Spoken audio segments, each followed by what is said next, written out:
got something awesome. Dick's Customs Day. Go on, who's ready to see it? I'm ready. See what we got. This is gonna be awesome.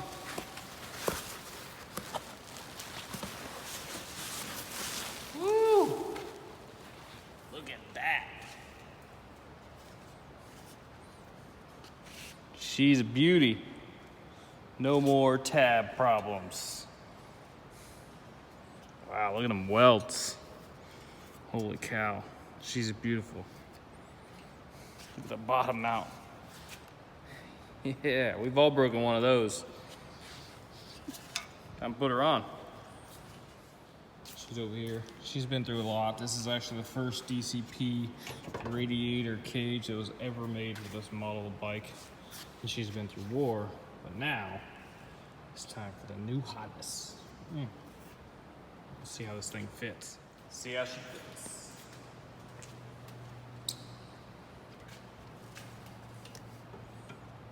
Oh my God. Look at that. Neil is a wizard.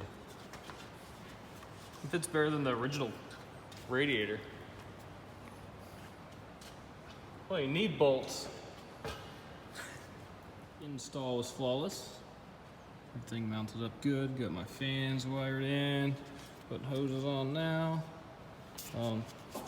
Super solid. Alright, she's all installed. Looks awesome.